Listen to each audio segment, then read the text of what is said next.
Welcome to the channel. We have a very special guest for you today, the devil himself. All hail the Lord of Darkness. Right. I like it. Well, what do you want to be called anyway? Lucifer works. Lucifer? Lucifer Morningstar? Lucifer. Lord of the Earth? Lucifer is a kind of an informal. So you can call me Lucifer. That's good. I don't need the whole... Now, how about Lucy? No, just... Well, I suppose if it's done in a respectful manner, you know. Oh, I like it. This devil's playing well with us today. Well, I brought you here because, you know, we were talking and you said you wanted to set the record straight about a few things. Yeah. Well, first of all, let me say thank you for giving me the opportunity. Because for 2,000 years, the propaganda machine has been running nonstop, speaking on my behalf. I finally get to speak on my behalf, and I appreciate that opportunity. Thank you. Well, we're so happy to have you on the show. You know, some people aren't even sure if you're real or not. Well, I don't know if I'm real myself. No, but so it's something we'd like to explore, but let's get to that a little bit later. The first thing that I really like to ask is, are you evil? Define evil. You know, that's a pretty ambiguous term, evil. Evil, the way it's depicted from the Judeo-Christian church, is anybody who does not conform. So if we're in that camp of, I am a nonconformist, then we certainly could say that I'm evil, at least according to the church. I like that idea, nonconformity. But evil, though, because you are supposed to be evil incarnate. Like, when you think of evil, you think the devil. The devil made me do these evil things. I didn't want to be selfish. I didn't want to do this, murder. I didn't want to do these terrible things. You know, I appreciate that question, and I like the way you're framing it. Because, yes, you did want to do those things. That evil does not emanate from me. I am simply a scapegoat. I don't know, you're probably familiar with the old Hebrew practice of taking a goat, putting the sins of the people on it, release it to the desert, hope some predator kills it and eats it, and takes the sins of the people away. That's kind of what I'm here for. Okay. I mean, maybe that's a useful thing that we've had, but I'm not sure it's serving us anymore. I don't think it ever really did, because you deny your own attributes, your own human attributes. And humans are selfish little monkeys. And that's really what you are, a bunch of selfish, self-motivated little monkeys. And somehow through the ages, someone has convinced the masses of you that you're more than that you are semi-divine. And that you shouldn't behave this way or that way. But in truth, if we were to look at it from a biological standpoint, you're doing what humans have always done. We're doing what humans have always done. That's a fascinating question. When we talk about evil, and original sin comes up quite a bit, right? Because you're supposed to be the snake in the garden, deceiving that poor woman. But, I've heard some alternative stories about this. Do you care to elaborate on any of that? Well, the truth is first of all, let me say that Eve was a very innocent subject, shall we say. Naive, right? Okay. I would call her psychologically on the level of probably a toddler. I mean, they had just been created, right? And then this benevolent God, which goes by many different names, right? With the one name that he deserves the most, nobody ever calls him by that, I mean, anybody that would take their toddler, stick him in a room with a shiny coral snake, and say you can do anything you want, but don't touch that snake, and then they leave and shut the door. That guy's a dick, right? And that's kind of what he did, a dick. Wow. I would say he's a big dick, right? So what he did, in a sense, was tell these little humans, you can do whatever you want, but the one thing you can't do, or the two things you can't do, is eat from the tree of knowledge or the tree of life. All I did was introduce that woman to some mushrooms. That's really what it was. No grapes, no apples, mushrooms growing on the tree. That was the tree of knowledge. Now, after we had a little frolic in the weeds, that wasn't against the rules. Never had been set against the rules. She could do that all day long if she wanted to, and boy, she did enjoy it, by the way. That's how Cain came about, That's a fascinating story. One of the problems with history and the historical record is that it's kept by those in power. It's maintained by the people who may have some ulterior motives when it comes to this. Particularly, the Catholic Church has been in charge of Western history for, the last 1800 years. Absolutely. Do you think that they've massaged some of those stories about you or about this evil, or... I think massage is a good way of putting it. I mean, let's think about it. What Eve did was exercise her own decisions. She exercised autonomy. And then in doing that, she became like a god. The mushroom just opened up her mind, right? Nature said to her, this is what you are, and nature loves you, no matter who you are. There's no stipulations. So I think that that fall of man thing is overrated. How do you consider gaining knowledge and understanding as a fall? I'm hard pressed to understand that.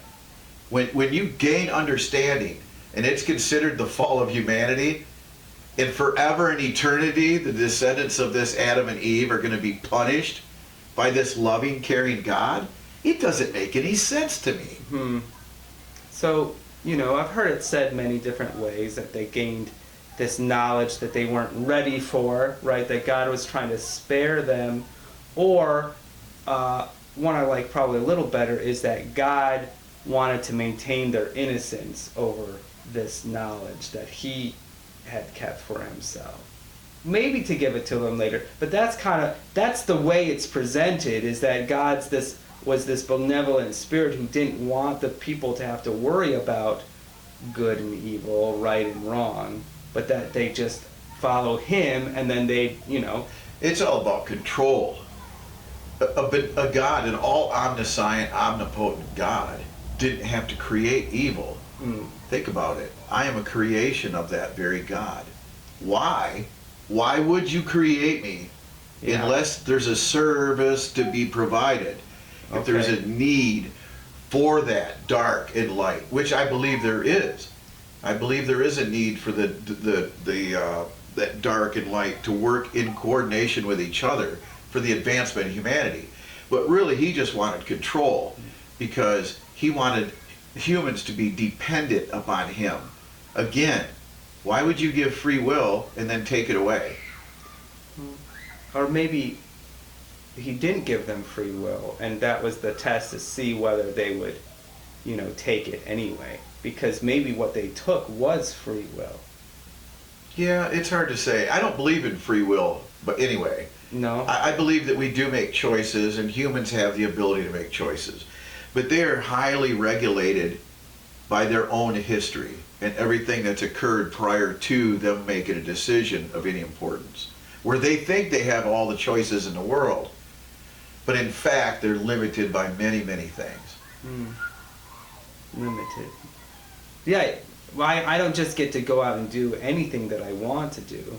I've been having this debate with my wife about my will and doing what I want to do, and she says, you can't do what you want to do. And the church really talks a lot about this, don't do this and don't do that. Like, what do you we are predetermined in some of these behaviors, but shouldn't we be free to do what we want to do? I believe that all humans should be free to do what they want to do, provided they aren't hurting their neighbors, right?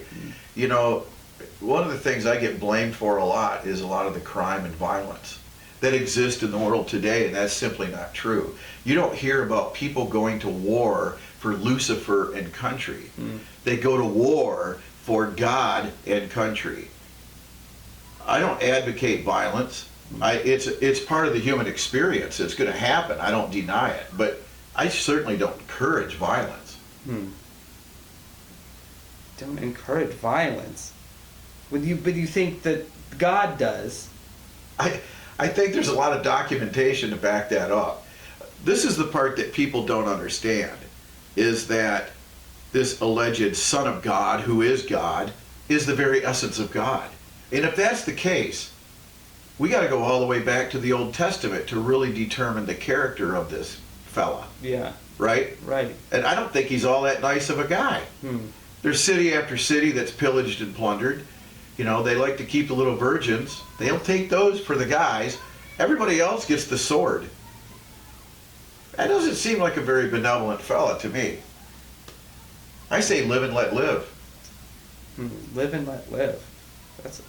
So that's your philosophy. It's not you're not interested in tormenting and torturing No. people. You don't want them to suffer, or They bring enough on themselves. Listen, humans bring enough suffering upon themselves. I don't have to do anything. I don't have to encourage them to do evil deeds or what is determined to be evil deeds. Anything outside the confines of church and state are considered evil. And if you actually took the time to think for yourself, you would realize that these activities are not evil at all. They're actually quite enjoyable and fun and liberating. So that's something definitely to think about. I want to go on to the next thing. I read some of Zecharia Sitchin's books, and he describes these two kind of polarized gods, Enlil and Enki. Yes. And Seamus Pendragon, who wrote this book, we're kind of promoting that a little bit. He wrote about some of that connection. Can you and that Enlil is Yahweh and Enki became the devil. So you became the devil, but in Sitchin's stories, Enki is really the hero of humanity. Yeah, Enki is a victim of very effective anti-Enki or anti-Ea propaganda. Okay. If you were to read the Sitchin stories, you'll understand that at the Great Flood, it was Enki who saved humanity. It wasn't Yahweh having a split decision. I mean, how does a God do that? He's going to destroy all of humanity, and then he goes and saves one of them or his family because, I know you guys will be perfect. They all started out as perfect. Right. And quite honestly, I think humans are perfect anyway. They may do things that others disagree with, but you're just being human. Yeah. No matter what you do, you're perfect because that's what humans do. Enlil hated humanity. Hated them. Wanted them killed off. When the flood was coming, we didn't create the flood, we just knew it was going to happen. He wanted to allow everybody to die. I'm the one who went and told my friend. Well, I never really told him. I said the story to the back of the reeds at his hut, and he happened to overhear me talking about it, and given the dimensions of a craft that would save them, and all of the DNA, they didn't bring 2 of every kind of animal. That's ridiculous. Yeah. They brought DNA from every animal on the planet, every plant life, all that stuff. Yeah. The plant life recovered anyway because the plants are the most advanced organism on the planet. Okay. So they recovered anyway, but the animals had to be reintroduced in a scientific manner, much like the creation of man. So in that story, the Enki became the devil, and so it's 2 feuding brothers. Yes. And Enlil won the battle for the minds and hearts of men.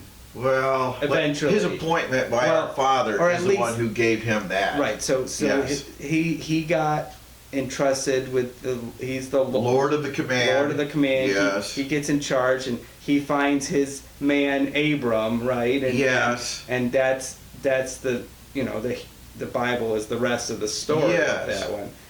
But you continue to be demonized by him, and then once he took over the Western world, then you just kept getting pushed farther and farther down. Well, there's a theme in Western civilization about submission and conformity. Those 2 things dominate every aspect of Western civilization.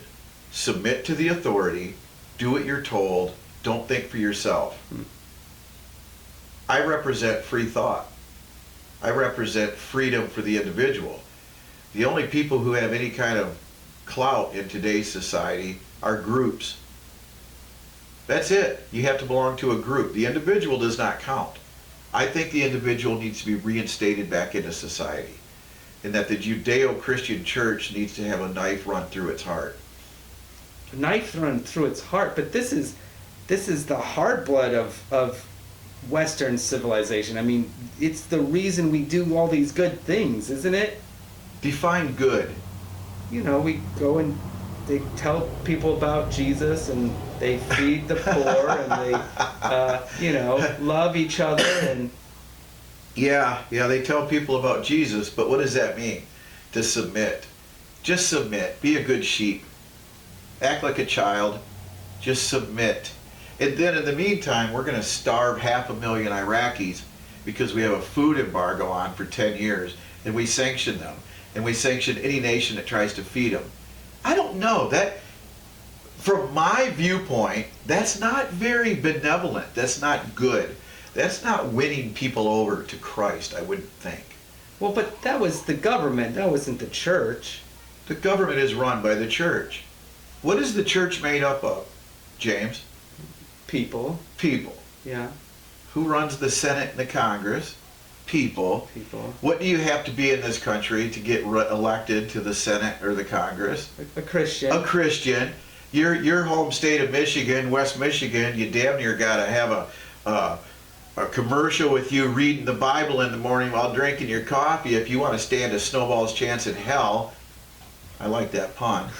Of making it. Right. Wow. 70% of the population on average is Judeo-Christian. Listen, the church is running everything. The people from the church are running everything. That's wild. That's wild. It gives you pause, because at first I'd want to dismiss you out of hand and say, oh, you're just lying, you're just lying. But I really want to know, is it true? So we'll have to find out some more about that. We're going to take a break. Hey, The Greatest Hoax, Seamus Pendragon. He wrote this book about the church and state. Please check it out.